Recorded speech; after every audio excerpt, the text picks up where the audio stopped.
All right, good afternoon everyone. I noted a camera on my left, I hadn't seen it before, it's my bad side, so... welcome, thank you to the musicians, it's fantastic, I appreciate the encore as well. We've got a little bit to cover, not too much this afternoon, so I'll hand straight over to Paul and we'll get straight into it. Thanks, Rod, and evening everybody. Good crowding tonight, which is good to see and hear everybody down here this afternoon. This afternoon, I really think that we can focus on some achievements that we've had in the last couple of days and that set us up really well moving on from here. So, of course, we told you last night that we'd spent a fair bit of time and our effort was going into establishing supply for the town. So that had been... in that last 24-hour period about fuel, so we've achieved that. We know some fuel came in last night, we had a plan for fuel to come in this morning, we ticked that off. That happened really successfully. So both service stations are being supplied with a readily accessible amount of fuel that will sustain the community really well. That's planned to continue, we don't expect to see that change.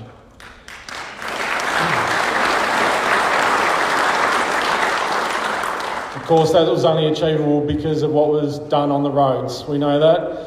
We've got access through to the north, and the first step of using that roadway was that planned movement this morning, that convoy that we had planned and we executed really well down to the letter. Everybody followed instructions. We had the briefings. We were ready to step off with 66 private vehicles plus all the fire trucks and so forth. We're ready to move at 10:30. We waited a little bit to let the big army trucks and the fuel truck come in because we didn't want to meet them around a bend somewhere and we reckoned they were going to win. So we waited a little bit, moved off nearly at 11 o'clock. And they were the figures. We had 66 vehicles, heap of boats and caravans, just on 100 people on the initial head count. And then our contingent of firefighters who we had to move elsewhere as well. There was 123 people moved out this morning. They travelled to Eden in about an hour and a half in a real well orderly fashion that stretched over about 10 kilometres by the time they hit the highway. So a really successful result delivered through a lot of planning and contribution, cooperation from a lot of parties. So that was another achievement for us.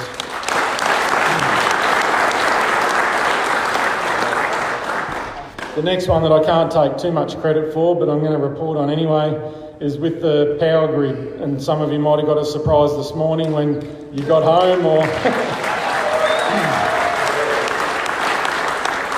So David's sitting over there in the yellow shirt. He's been responsible as the front of the SP AusNet, had a power of work done over the weekend on the ground who have worked really hard to establish that. And we're told that we're up near the 85% mark of connections remade throughout the community, and the 15% remaining have got some unique complexities and are in the outlying areas, and there'll be continued work on them over the next few days, but I think we're in a pretty good space with the power. I've got some further notes from David. So approximately 320 customers yesterday and another 120 today have been restored, adding up to that 85% mark. There's been a switch in the responsibility for the big generators out at the golf course, so totally under SP AusNet now. We've had fantastic support from Defence, flying in fuel, maintaining supply, doing maintenance and so forth. SP AusNet are in a position to own that body of work themselves. So we're transitioning over the next 24 hours where SP AusNet will maintain those facilities. To back that up, ensure there's a contingency, another generator is likely to arrive. That's all it is a backup plan, and we can do some regular servicing and so forth for as long as that equipment's required. An additional message about solar systems. Whatever state your solar system is in right now, don't touch it. I can't be more simple than that. If you haven't gotten around to isolating it, if you're not sure, just leave it alone. There's some equipment and technology and so forth, some assessments that'll be made, and the power company will keep working through that and make changes as they need to. We'll just hands off for the solar systems. Again, about portable generation, if anybody is using that or intending for that to be wired in, has to be done by a registered electrical contractor, an electrician. SP AusNet can provide advice, but let's not try and make arrangements ourselves for that sort of dangerous equipment. And the only final thing is that those line workers have done all that work over the weekend, are departing as we speak. They've done what they can, and the next phase kicks off, and we'll keep working into the power issues. So what we'll see from us now is real consolidating all those things that we've achieved. So there'll be a shift now. Tomorrow we'll really stabilise our supply routes into town from the north. Local suppliers are making arrangements on getting things from the north rather than what they're used to from the south and so forth. So that we'll get into a much more rhythm of supply and stable arrangements there. In terms of our emergency management arrangements, because a lot of that operational things have been achieved, the fire activity and the risk around town's a lot less, there'll be some shift from us as well. So we had those firefighters leave this morning as an example. We've got less operational people in town. There'll be more of the next wave of people in the support services, the recovery teams, the planning and the longer duration things will start to arrive. I'm not sure if Denise is going to speak, but I know that there's DHHS resources, and that's a broad suite, arriving from, what day is it? Tomorrow's Monday. So coming from tomorrow, there'll be some more boots on the ground that will be able to direct you where we need to and provide the services that you need. So that's a real shift there for us. Tomorrow, if I can just mention a bit about the roads, and Senior Sergeant Rod will again give a bit more of that detail. Tomorrow, we're using the road for supply. We need to get everything into the town that we need. It's a bit resource hungry. We have to escort everything. So we'll have some defined arrangements for those loads that we're going to bring into town. And they'll be looking after the businesses and those critical initial needs that are still outstanding. After that, we get to Tuesday, and we're going to facilitate another movement of people out of here. So I know there's that also fits with some feedback that I got this morning. There's some logistical needs that took a little bit longer amount of time to put in place for people to be able to move out of town. So I'm giving you that notice now that at 10 o'clock Tuesday morning we'll be departing. So we'll finalise those details tomorrow afternoon, but you can take that unless there's some major dynamic change on the road, which I don't foresee, is that we're leaving at 10 o'clock on Tuesday morning. The next part of that is at that same time we want to facilitate the movement of any residents who want to effectively go out for the day. So if you want a change of scenery, if there's a shop that you want to visit in Eden that you haven't got here, whatever it is, same convoy at 10 o'clock, we'll all move together up to Eden, and then for residents only, and this will be by ID, risk tag system through the traffic management points returning, we'll bring you back in, departing Eden at 4 o'clock. So 10 o'clock out, we'll be up there around 11:30, 4 o'clock out, be home for dinner, 5:30. All right, I'm seeing lots of nods, so I think that'll be another benefit for everybody, and then we'll get into a rhythm with that, and maybe every second day we'll be able to facilitate that, but we'll keep working ahead. It's still going to be a number of days before there'll be free access, but we're conscious of what's required, and we'll keep working with you and acting on that feedback and facilitating that movement. So that's all from me. Thanks, Rod.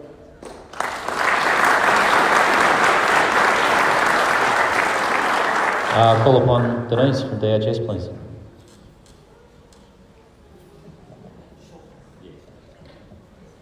Hello everybody, my name is Denise Harrison, and I'm here to help start the recovery phase for this community. So for your information, there are 4 people from department coming in tomorrow, weather permitting, and I assume the planes will land on time. But what's important is that there are people there who are going to assist you with some financial assistance for those who have been permanent residents who have been impacted by the fires, and it's going to be in the preschool. We're going to open at 2 o'clock. But to let you know, we're going to be here for a few days, so you can take your time, and we're going to be very flexible. So if there's areas that we can't get to, we'll somehow come to you as well. But generally, we're going to be here in the preschool tomorrow at 2 o'clock. 2 grants officers who will work you through the details of the financial assistance, and it will be on a debit card. and it will actually work you through about what you can and enable to access financially. So there's so many grants, I can't give you that detail. These experts are coming in, so I would suggest that you, over the next 2 or 3 days, catch up to see what you're able to access. So that is on its way. The second one, I've only just had this the last half an hour, but we'll put this information continually through these community meetings and through the Shire Bulletin. But I've just seen that they've just announced that there is a bushfire case support program. So in previous bushfires, we have found that people are unsure what to do next. And so we put in case support coordinators. It's a free service to people who require it, and it will give you individual support around discussing your needs and the next steps that you need to take, information and support access. It will help you complete paperwork, because DHS bureaucracy, we have paperwork, financial counselling and assistance with insurance. It will have some advice for business owners, which I think is important for this community. It's free, and there's an access number. It's available 7 days a week, and here's just the initial flyers. But the people that are coming in from the department tomorrow will have more detail and information, and I'll ask them to do more briefing on that at the next community meeting.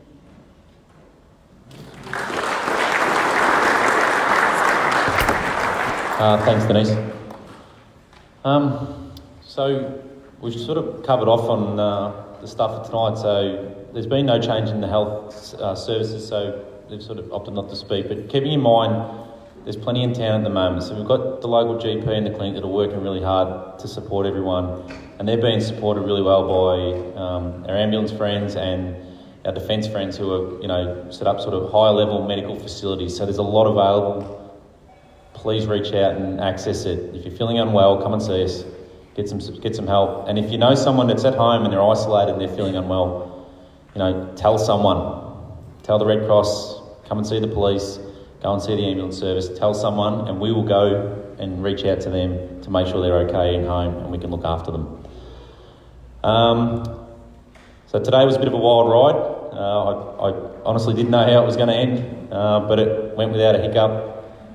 66 vehicles taken out in a 10-kilometre convoy to Eden in about an hour and a half. It was a pretty well run. We're very happy that that's happened.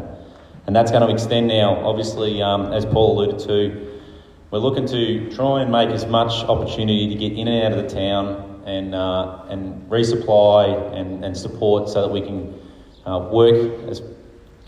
get back to normal as we can be while everything else develops. So tomorrow's going to be all about the commercial, bringing in the bits and pieces that for the shops and for the businesses and that sort of stuff to support. Tuesday morning will be another run out of town, and it'll be very, very similar to what happened this morning. And I'll give some more detail tomorrow night so that everyone's aware. Spread the word. So at the end of last night, I think we had about 25 people register. We ended up with 66 cars, so the word clearly spread now. It was a pretty long cavalcade. And I'll give some more information about that. But basically, so if you're here in a tourist capacity, you've got campsites set up, and I know people have vans to store, and I know all of that. That sort of becomes some concerns for people yesterday. Make your arrangements, because Tuesday morning we'll be out of town at about 10 o'clock. And if you're a resident and you want to go out for the day, then the same thing. Keeping in mind, we'll facilitate everyone to leave, and we can only facilitate residents who leave tomorrow to come back. The road is still the class it is, and it presents challenges for us anyway. I might just make a quick comment on the road to the west. So we've moved, we've got a roadblock at Genoa on the western side of the intersection, stopping people from going towards Cairn River. We've been speculating about that road. We haven't made much comment on it, but I really want to comment on it now. That road is extremely dangerous. The Army have driven it a couple of times in their armoured vehicles. They've had some very close calls. They've cut their way out half a dozen times already with some really, really big trees across Mount Drummond. There's no there is no timeline. So I'm not going to tell you 5 days, 7 days, 14 days. There is no timeline on that road. It is extremely challenging. It's a road that's cut through a mountain ultimately, or around the side of a mountain, with some very steep approaches. And it's funny, I had a conversation with a resident this morning who talked about being caught there in a landslip during winter. So it's unpredictable. So it's going to be very slow. It's going to be all handwork with tree fellas. So if you're thinking, I'm going to wait for that road to open, fantastic. Enjoy your time at Mallacoota, because it's going to be a long time. So I'm not trying to be facetious or discourage you. I'm saying that it's going to be a long time. And that may pose challenges, and it's a decision to make. Like I said, and Paul mentioned, about every 48 hours we'll facilitate the public leaving and coming back. And then all the other stuff's about lifting all the stores back into the town to get everyone back on track as best we can. Beyond that, I've got nothing else to add. Does anyone have any questions? Yes, sir. Do we have any worry with those fires over there? So there's been some just some flare up today with the just the winds across and that, but the firefighters from FFV have gone out and they're looking at it, and I've had no information to cause any concern about those fires. Yes, ma'am?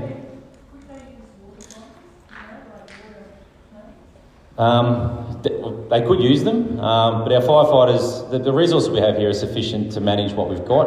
I'm not sure who's tracking the EMV website at the moment, or the app, but there is some real serious stuff going up in the high country around Omeo and at the border, so those resources are being used effectively to protect communities which are under threat at the moment up in those areas. So, yes, sir. Residents who are stranded out of town at the moment who want to come back desperately, do you have a timeline for them? I don't have a timeline, I'm sorry.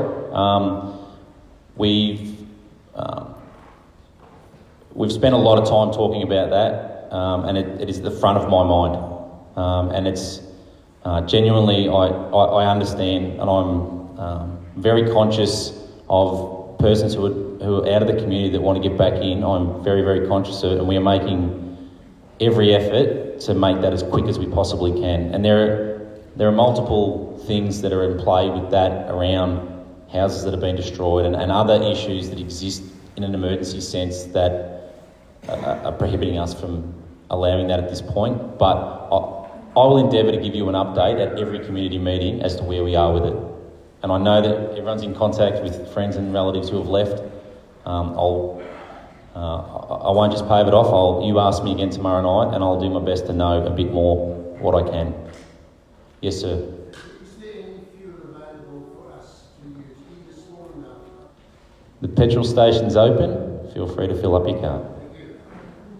Sir? So the Inlay Road is likely to be open as an alternative way of going west. Say that again. Inlay Road, when you go up to, is that likely to be open? I don't have any advice. The problem is that, so if I can draw your attention to the way that the fire came in here, where it went north and then came west. Well, at the moment it's going north across the entire high country. And so there's no, Can River has still got issues. We've got flare up today and we're very isolated, fortunately. Can River's not, and they're still getting issues. Orbost in the hills is still getting issues.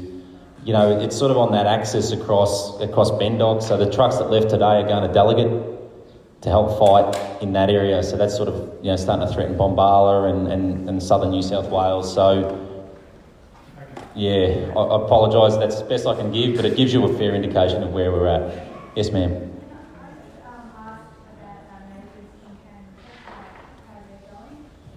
To the best of my knowledge, and this is not contemporary knowledge, but so Can River was predominantly evacuated completely.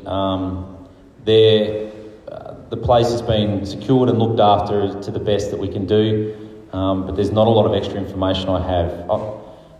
It's very, very isolated. There's no way in there other than through armoured vehicle with chainsaw operators cutting their way in. So, yeah, look, everyone is safe, and we're very fortunate. And sadly, we had a death last night of a firefighter up in the high country. But, you know, everyone in the community is safe, so that's probably the best information I can give you.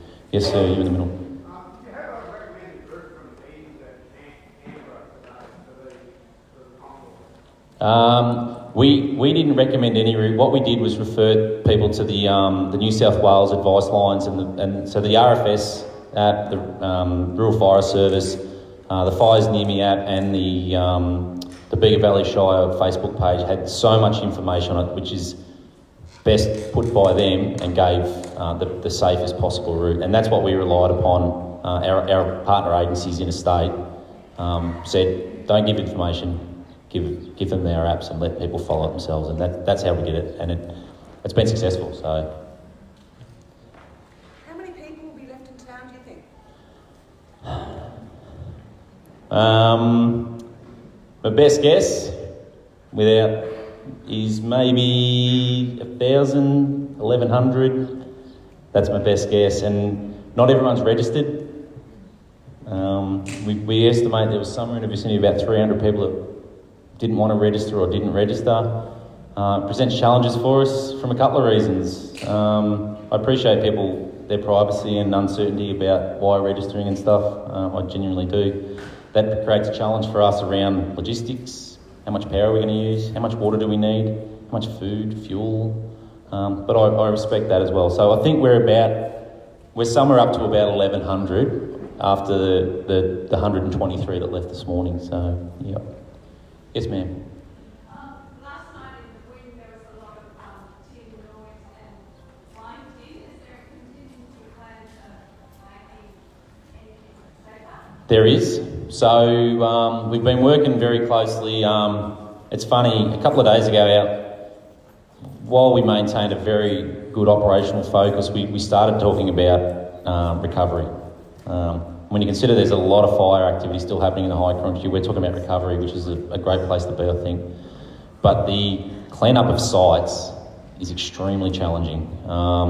You know, there's people here who are in a professional capacity at King Lake and places like that, and they talk about the dangers of asbestos. They talk about the dangers of, you know, unexploded gas bottles and the things that you have in your cupboard that you don't realise are dangerous until there's been a fire through your house. So that is discussed. It's being planned. There's been a plan being drafted and put together as we speak in relation to the clean-up of sites and the repatriation of those areas. So my only advice to you, to everyone, to my members, to everyone, is stay out of those sites.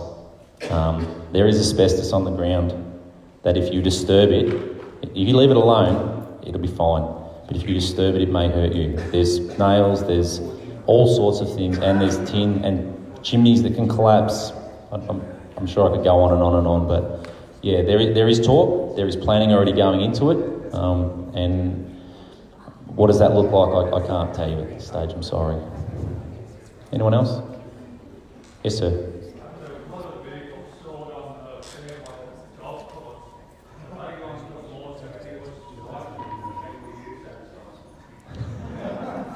I'd love a round myself, to be honest. It's not something I thought about. I suppose I can turn my mind to looking. The difficulty is going to be, where are those car keys? They've moved them, have they? There you go. I wasn't aware of that, I'm sorry, but I'm led to believe by my friend here that they've been moved to another site. So I don't know.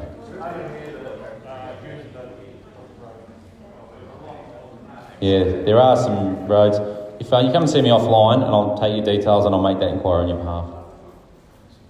Yes, ma'am.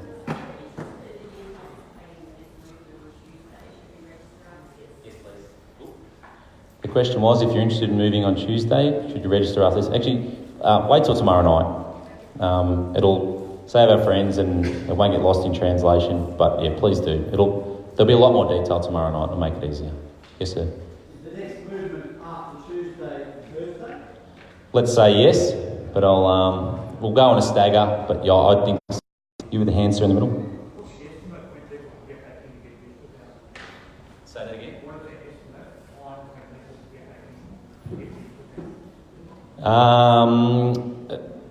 Yeah, I couldn't even speculate. I'd be dishonest if I told you I don't know.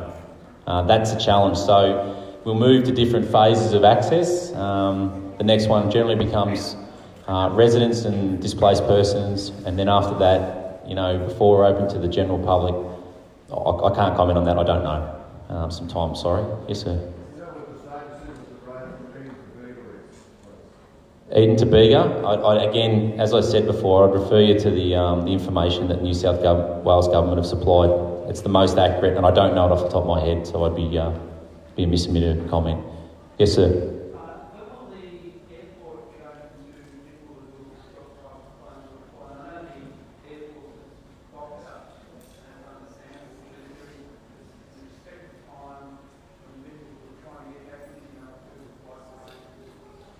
Are you talking in terms of a recreational sense or a commercial sense, or?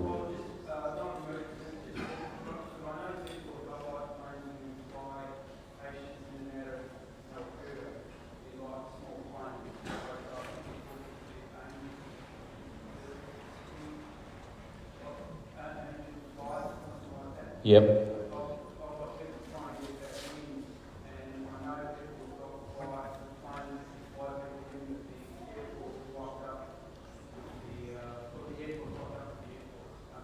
Yeah, I can understand that. I suppose it's a matter of what the need is, and if it needs to come in, then come and see us. If it's a medical emergency or something like that, then we can facilitate that. In terms of returning residents, as I said before, it'll be once we can establish exactly that process, we'll do it. But if it's in a medical emergency or some sort of medical issue, then come and see us, and we can facilitate that. That's not a problem. All right, any more? Yes?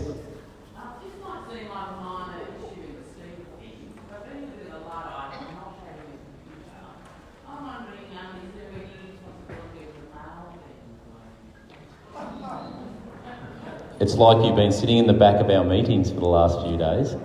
So we are, every agency that's involved has sent something up to their superiors, and we are squeezing Australia Post as we speak to try and get a letter drop done to Orbost or Eden and get the mail in.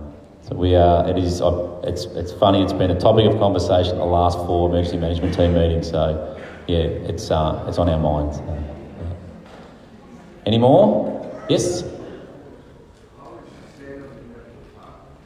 sir.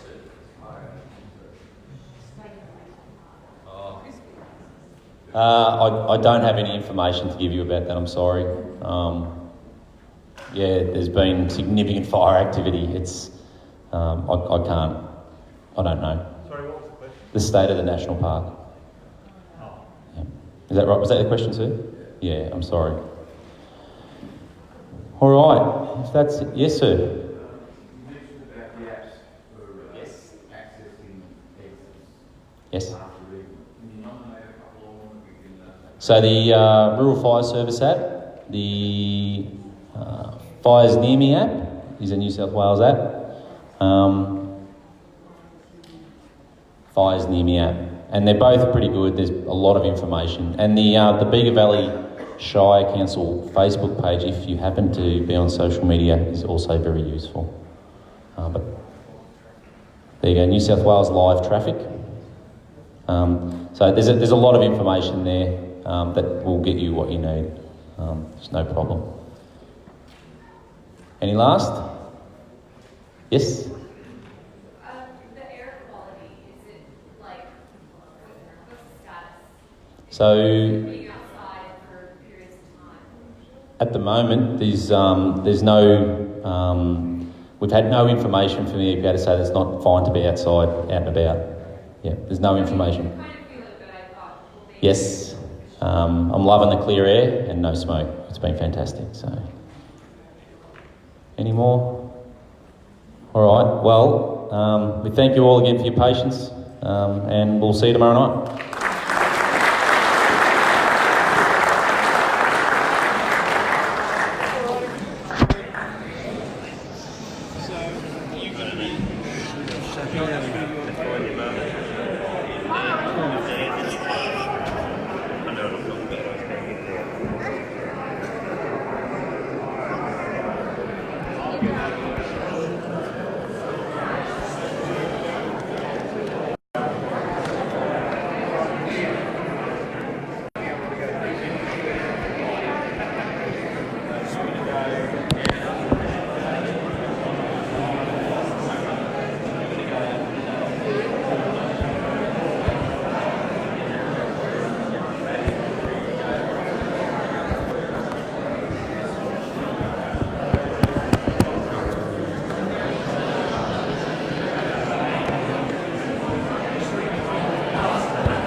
bit at a time.